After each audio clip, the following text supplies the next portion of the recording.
क्या चंपावत उपचुनाव को जीतने के लिए उत्तराखंड की धामी सरकार चंपावत प्रशासन को कंट्रोल में रखकर कांग्रेस के ऑफिस बंद करवा रही है? क्या निर्मला घैतोड़ी से वो डर गई है? सुनिए उत्तराखंड कांग्रेस के प्रदेश अध्यक्ष करण महारा के शानदार इंटरव्यू को। सबसे पहले छोटी क्लिप देखिए, उसके बाद आगे बढ़ेंगे। बनबसा में दूसरी बार ऑफिस बंद हुआ है। पहले एक आदमी को ऑफिस लिया गया, उसके ऑफिस को कुछ उसको कह के प्रलोभन किया, किसी भी तरीके से बंद कराया गया। आज जिसके यहाँ गया वो पुलिस, दुर्भाग्य कहूँगा या सौभाग्य कहूँ, पुलिस से ताल्लुक़ रखने वाला व्यक्ति था। आज उसको ऊपर से फ़ोन आ गया कि तुमने ऑफिस कैसे खुलवा दिया, तेरे को जो है पहाड़ में ऊपर फेंक रहे हैं, कहीं धरचूला या कहीं फेंक देंगे। तो ये शो करता है कि बीजेपी में घबराहट है। तो सुना आपने उत्तराखंड कांग्रेस के प्रदेश अध्यक्ष करण महारा जी को। समस्या ये है कि वो ये कह रहे हैं कि उत्तराखंड में भाजपा जो कर रही है ये अनैतिक और अलोकतांत्रिक हरकत कर रही है। दरअसल चंपावत में उपचुनाव हो रहे हैं और इन उपचुनाव में टनकपुर, बनबसा, चंपावत का क्षेत्र आता है। तो दरअसल बनबसा में जितने भी ऑफिस वो खोले हैं उनको खोलने नहीं दे रहा है प्रशासन, और चंपावत में भी ये हाल है। जब मैं अभी चुनाव के कवरेज के लिए गया था, तो जब मैं टनकपुर होते हुए, बनबसा होते हुए चंपावत की तरफ गया, तो मैंने जगह जगह भाजपा के ऑफिस देखे, भाजपा के झंडे देखे, कहीं भी मुझे कांग्रेस का ऑफिस नहीं मिला। तो चंपावत के लोगों ने बोला कि शायद कांग्रेस पहले हार मान चुकी है। मैं भी बड़ा हैरान था।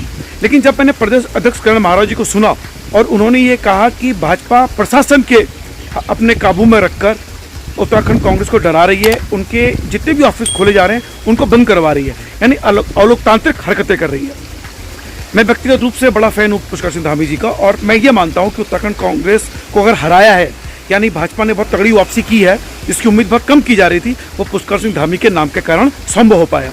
और अब आप उपचुनाव जीतने के लिए ऐसी हरकतें कर रहे हैं। मुझे लगता है कि आपको फेयर गेम खेलना चाहिए। आपके सामने एक महिला है, निर्मला घैतोड़ी जी हैं, ईमानदार उम्मीदवार मानी जाती है, मेहनती उम्मीदवार मानी जाती हैं, और उनका राजनीतिक बैकग्राउंड नहीं रहा है। उनके आगे आप हैं, तो मुझे लगता है कि आपको ईमानदार कोशिश करनी चाहिए। अगर आप प्रशासन को कंट्रोल करके चुनाव जीतेंगे तो मुझे लगता है कि लोकतांत्रिक हत्या तो होगी, हम जैसे जो आपके फैन हैं उनको भी बहुत निराशा होगी। अब कांग्रेस के दावे की सच्चाई कितनी है तो मुझे नहीं पता, लेकिन जिस तरह से वो बता रहे थे ये झूठ मुझे लगा नहीं। तो पुष्कर सिंह धामी जी का इसमें कितना रोल है?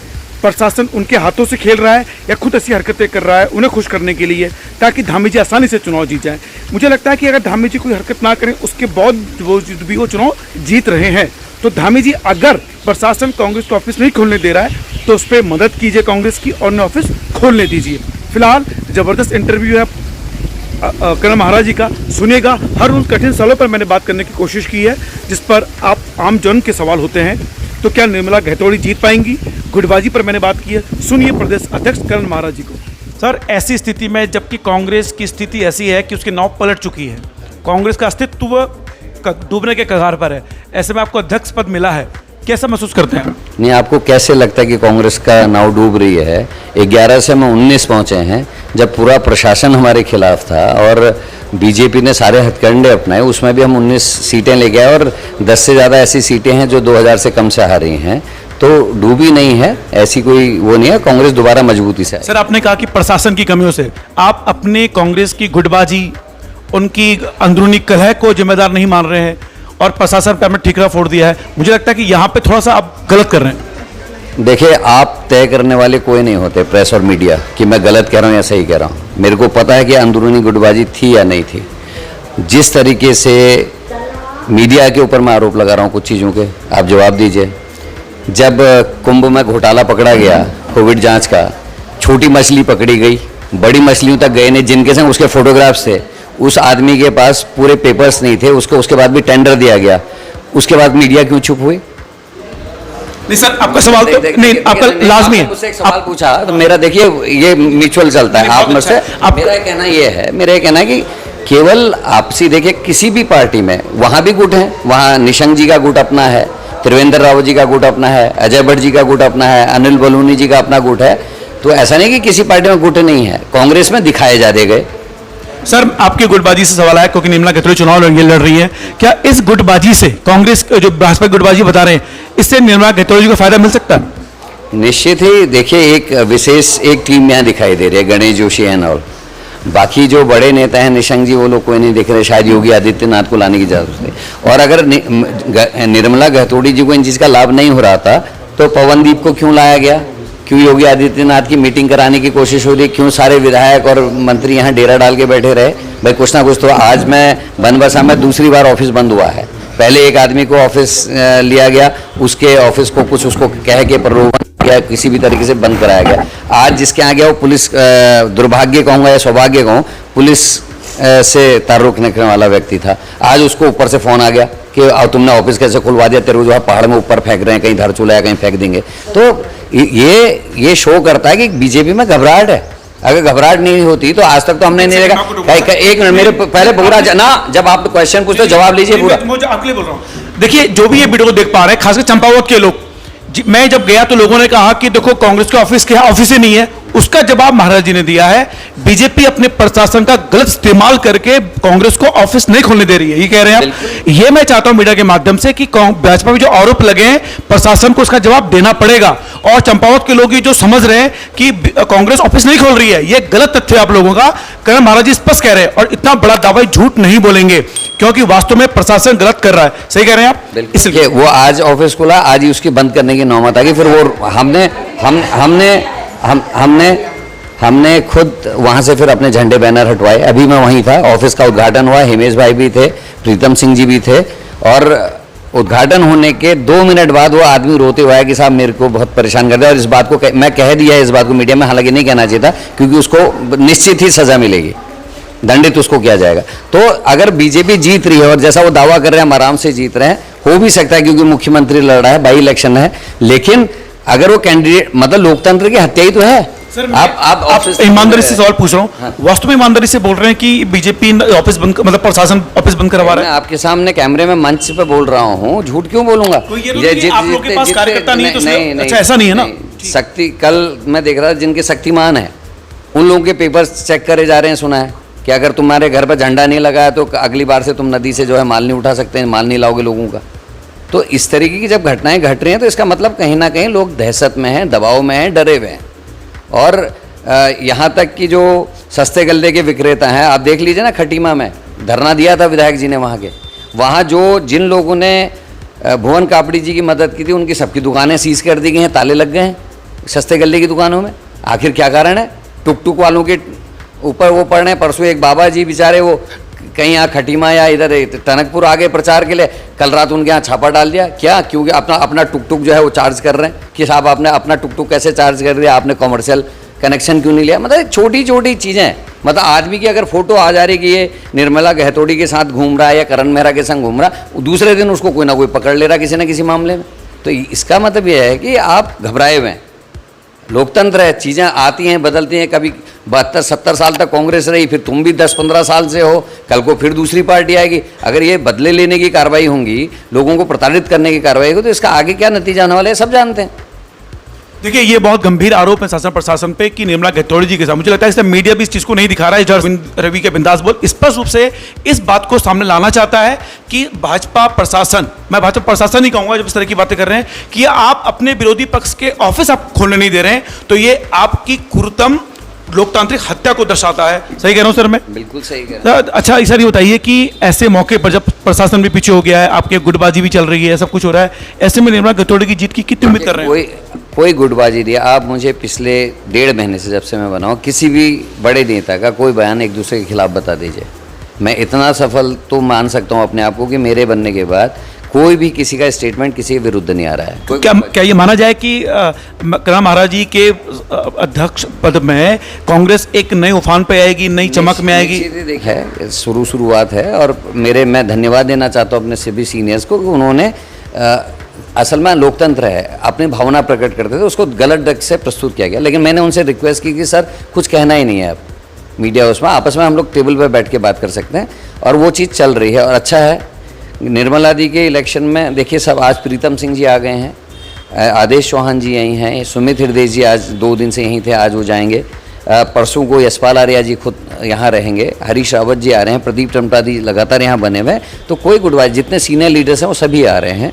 दूसरा मैं आपको ये कहना चाहता हूँ कि जैसे आपने कहा कि निर्मला जी को कितना फ़ायदा कितना नुकसान, जिस तरीके से धन बल का प्रयोग हो रहा है, जिस तरीके से लोगों को डराया जा रहा है, जिस तरीके से साधनों की कमी हो रही, वो हम समझ रहे हैं। लेकिन आप देखिएगा कि जो महिलाएं हैं, खासकर महिलाएं बहुत प्रचार में जा रही हैं, और पहले जब हमको भी लग रहा था, जब ये चुनाव हुआ था, कि भाई कांग्रेस की गवर्नमेंट आएगी, क्योंकि कर्मचारी नाराज था ओपीएस को लेके कि ओल्ड पेंशन स्कीम का आंदोलन चल रहा था।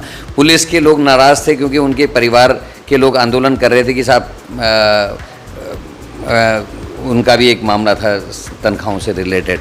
उसके अलावा वो गोल्डन कार्ड को लेके हमारे पुराने पेंशन से नाराज़ थे, महंगाई की वजह से नाराज़ी थी, 3 मुख्यमंत्री बदलने का नाराज़ी थी, लेकिन पक्ष में हमारे वोट नहीं आया कांग्रेस के पक्ष में, क्योंकि वोटर साइलेंट था।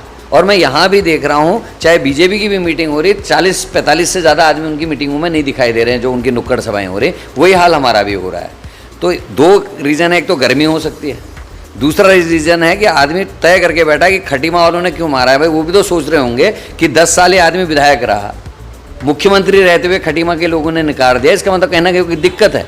अब बगल का चखा हुआ भी, अगर हमारे पहाड़ी में कहावत है, चखी को के चखण, अगर यहाँ के लोगों ने फिर भी खट्टाई चखना है तो अब उसका तो हम कोई इलाज कर नहीं सकते, लेकिन हम पूरी कोशिश कर रहे हैं लोगों को समझाने की, खटीमा वालों से कुछ समझ लें। अगर योग्य होते, अगर ढंग के होते तो फिर खटीमा क्यों हारते।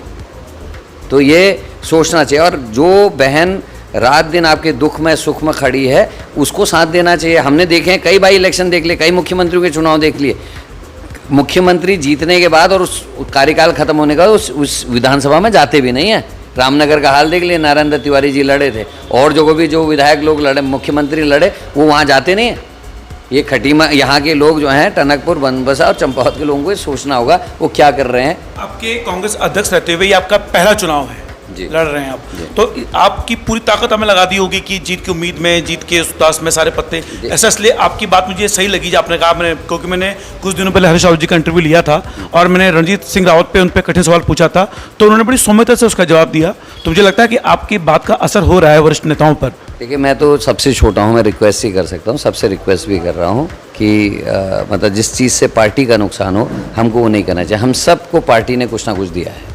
हम पार्टी के साथ साथ उत्तराखंड का भी नुकसान हो रहा है, क्योंकि विपक्ष कमजोर रहेगा तो निश्चित ही, और लेकिन विपक्ष कमजोर नहीं था ना। आप तो गवाह हो, 11 थे हम, हमने सरकार को 5 साल चैन से रहने कहाँ दिया। चाहे वो NH-74 का आर्बिट्रेशन का मामला हो, चाहे जिला विकास प्राधिकरण के मामले हो, चाहे भर्ती का घोटाला हो, चाहे मुख्यमंत्री के कर्मचारियों के स्टिंग के मामले हो, चाहे उनका त्रिवेंद्र रावत जी का झारखंड का मैटर हो, चाहे वो क्या कहते हैं कुंभ में जांच का घोटाला हो, किस चीज़ में छोड़ा हमने। गन्ने की मूल्य वृद्धि की बात हो, किसानों के मामले, हमने तो किसी चीज़ में छोड़ा ही नहीं। और 5 साल तक हम 11 थे, उसके बाद भी रुला के रखा, अब तो 19 हैं, कमज़ोर तो कहीं नहीं होंगे। अच्छा, आप कहना चाहते हैं कि निर्मला घैतोड़ी जी के साथ कांग्रेस एकजुट होकर चुनाव लड़ रही है और जीत की उम्मीद के लिए लड़ रही है? निश्चित ही, हमारे लिए ये बहुत बड़ा सौभाग्य है कि जो महिला 10 साल तक हमारी जिला अध्यक्ष रही, और जिस समय सबसे कठिन दौर आया उस समय निर्मला घैतोड़ी जी ने आगे बढ़कर फैसला किया कि मैं चुनाव लड़ूंगी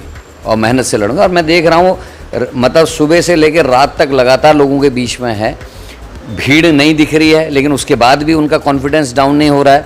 और कल मैं जब जा रहा था इनके संग यात्रा में, तो 3 जगह बीजेपी की मीटिंग देखी, एक नेता आ रहा, फिर उसी भीड़ को जो है वहाँ से 20 मीटर या 50 मीटर की दूरी पे ले जाके फिर बैठा दे रहे, फिर एक दूसरा आदमी आके वहाँ पर भाषण दे रहा। तो वो चल रहा है, क्रम है, झंडे जरूर दिखाई दे रहे हैं। हम कहते हैं रावण रथी विरथ रघुवीरा, एक तरफ रावण का धन बल है, जनबल को लाने की धन की ताकत है, मसल पावर है, दूसरी तरफ हमारी बहन है जो अपने पुराने कामों के बल पे है। मनरेगा की जब स्कीम चली तो ये मेरी मास्टर ट्रेनर थी, मुझे भी इन्होंने ट्रेनिंग दी है। उस समय मनरेगा, जिससे आज बीजेपी अपनी लाज बचा रही है, गांव में काम नहीं है, धंधे नहीं है, मनरेगा से लोगों को मदद की जा रही है। तो उस योजना को लॉन्च करने वाली महिला आज चुनाव लड़ रही है। तो ये महिलाओं को, पुरुषों को, गांव के लोगों को भी सोचना होगा कि हमारे साथ दिन रात रहने वाली महिला को हम चुनेंगे या बाहर से आयातित किसी आदमी को हम चुनेंगे। ये तो यहाँ वालों की अस्मिता का भी सवाल है। उनको सोचना पड़ेगा कि अपने बाहर से आज ले आ रहे हो, कल को जब चले जाएंगे उसके बाद तो निर्मला घैतोड़ी दिखेगी या फिर हेमेश खरकवाल ही दिखेंगे। सुन रहे हैं आप कांग्रेस अध्यक्ष जी को। एक सवाल मेरा आपसे ये सर, जब आपके कांग्रेस अध्यक्ष पद रहते हुए जब आपके उम्मीदवार खड़ी हैं और अब उसका पूरा संगठन जिले का वो सब भाजपा में शामिल हो जाता है, तो पीड़ा हुई, मन को निराशा हुई? निश्चित ही, जब परिवार का कोई आदमी टूटता है, जाता है, दुख होता है। लेकिन हमको, कांग्रेस को, ये इन चीज़ों से सबक भी लेना है। क्यों आपने खनन करने वाले लोगों को, क्यों आपने ऐसे लोगों को संगठन में लिया जो मतलब उनकी कमज़ोरी तो है, वही चीज़ कह के तो धमकाया जा रहा है। तो वो कोशिश हम ये करेंगे कि हम ग्रास रूट वर्कर को मजबूत करें, अपना ऐसा वर्कर हम आगे बढ़ाएं जिसका कोई लालच नहीं, जो पार्टी की विचारधारा के लिए काम करे, और आपको आने वाले 1-1.5 साल में परिवर्तन दिखाई देगा। धन्यवाद आपका सर। एक पत्रकार होने के नाते जिस तरह से निर्मला गहतोड़ी से मैंने बात की और कांग्रेस अध्यक्ष से बात की, निश्चित रूप से इनका जो आत्मविश्वास है उसमें कहीं भी बनावटीपन नहीं है, मुझे ऐसा लगा। और ये कितना मैदान पे काम कर पाएगा मैं नहीं जानता, लेकिन निश्चित रूप से कांग्रेस हारे या जीते, लेकिन कांग्रेस मानसिक रूप से जीत चुकी है इस चुनाव के बाद भी और चुनाव के पहले भी। रवि के बिंदास बोल तो सुना आपने, तो मुझे लगता है कि पुष्कर सिंह धामी को बड़ापन दिखाना चाहिए और अपने मुख्यमंत्री होते हुए प्रशासन को समझाना चाहिए कि ऐसी हरकतें ना करें, अगर वो कर रहे हैं तो। ये दरअसल नीच हरकतें अगर प्रशासन की तरफ से की जा रही हैं तो इसकी पुष्टि मैं नहीं करता, लेकिन अगर कांग्रेस आरोप लगा रही हो भी प्रदेश अध्यक्ष, तो बहुत गंभीर मसला है। मैं चाहता हूं कि लोकतांत्रिक तरीके से चुनाव हो, जो भी जीते। हालांकि व्यक्तिगत मेरी इच्छा है कि धामी जी जीते, क्योंकि विकास मंत्री माने जाते हैं, मुख्यमंत्री माने गए हैं। लेकिन अगर इस तरह से वो हरकतें कर रहे हैं तो मैं नहीं चाहूँगा कि वो जीतें, क्योंकि फेयर चुनाव होने चाहिए। फिलहाल इसमें कितनी सच्चाई है ये तो वही जाने। आगे प्रशासन को आना चाहिए और इस पर जवाब देना चाहिए, धामी सरकार को भी और चंपावत प्रशासन को भी। फिलहाल रवि के बिंदास बोलते देखते रहिए। अगर पसंद आए तो चैनल को सब्सक्राइब कीजिए और इस वीडियो को शेयर लाइक करना ना भूलें। धन्यवाद।